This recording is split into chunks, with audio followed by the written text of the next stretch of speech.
जरा सोचिए, एक बहुत ही मामूली सा सवाल, जैसे मेरे पास कितने फूल हैं, गणित की सबसे शक्तिशाली चीजों में से एक को कैसे जन्म दे सकता है। आज हम एक ऐसी ही मजेदार पहेली के धागे को पकड़कर समीकरण यानी इक्वेशन की दुनिया के बिल्कुल केंद्र तक पहुंचेंगे। तो हमारी कहानी की शुरुआत होती है इस पहेली से। अब ये सिर्फ शब्दों का खेल नहीं लग रहा है ना? ये एक तरह का छिपा हुआ कोड है और आज हम सब मिलकर इसे क्रैक करने वाले हैं। वैसे सुनने में तो ये एक रोजमर्रा की बातचीत की तरह ही लगता है। तो सवाल ये है कि इस आम सी लगने वाली बातचीत को गणित की इतनी पावरफुल भाषा में आखिर बदला कैसे जाए? चलिए देखते हैं। इसका एक बहुत ही खूबसूरत और सिस्टमैटिक तरीका है। तो हमारा पहला कदम होगा इन शब्दों को बीजीय व्यंजक यानी एल्जेब्रिक एक्सप्रेशन में बदलना। चलिए देखते हैं ये होता कैसे है। देखिए, किसी भी पहेली को सुलझाने का पहला नियम क्या है?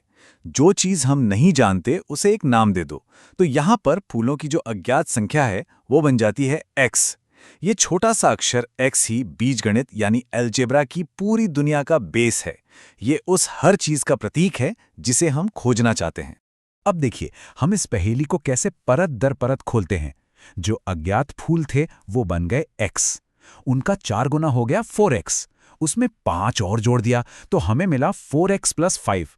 और ये सब किसके बराबर हैं? 45 के।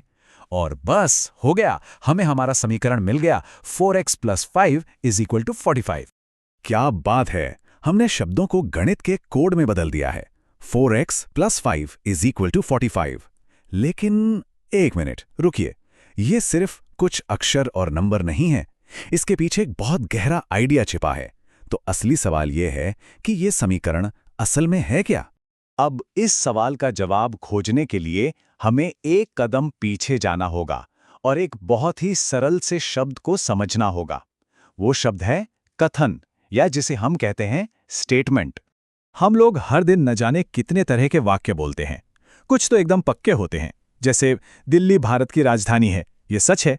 या फिर 610 से बड़ा है, ये सरासर झूठ है। लेकिन दोनों ही मामलों में हम पक्के तौर पर कह सकते हैं कि ये सच है या झूठ। वहीं दूसरी तरफ आज रात बारिश होगी जैसे वाक्य, इनमें अनिश्चितता है, कुछ पक्का नहीं है। और यहीं से हमें गणित के लिए कथन की परिभाषा मिलती है। ये बस एक ऐसा वाक्य है जिसका सच या झूठ होना पत्थर की लकीर है। कोई अगर मगर नहीं, कोई शायद वाली बात नहीं। तो अब देखते हैं कि ये कथन वाला आइडिया गणित में कैसे काम करता है, यानी निश्चित बनाम सशर्त। अच्छा, कुछ गणितीय कथन बिल्कुल सीधे साधे होते हैं। 6 + 5 = 11, ये हमेशा सच है। 3 < 2, ये हमेशा झूठ है। लेकिन x + 2 = 3 के बारे में क्या ख्याल है? क्या यह सच है? ये तो इस बात पर निर्भर करता है कि x क्या है। तो यहां हमें दो तरह के कथन साफ साफ दिख रहे हैं। एक जो हमेशा सच या हमेशा झूठ होते हैं, और दूसरे जिनकी सच्चाई एक रहस्यमयी वेरिएबल पर टिकी हुई है। तो अब समय आ गया है कि हम इन सभी टुकड़ों को एक साथ जोड़ें और समीकरण के असली चेहरे को देखें। तो एक समीकरण को क्या चीज खास बनाती है? पहली बात, इसमें हमेशा एक बराबर यानी इक्वल्स का चिन्ह = होता है, जो दो चीजों के बीच एक बैलेंस, एक समानता का दावा करता है। और सबसे जरूरी बात, ये अक्सर एक सशर्त कथन होता है। इसको ऐसे समझते हैं, एक समीकरण असल में एक सवाल की तरह है जो एक कथन के रूप में पूछा गया है। वो मानो हमसे कह रहा है, मैं समानता का एक दावा तो कर रहा हूं, लेकिन मैं सच तभी हो सकता हूं जब वो जादुई x मिल जाए जो मुझे सच बना दे।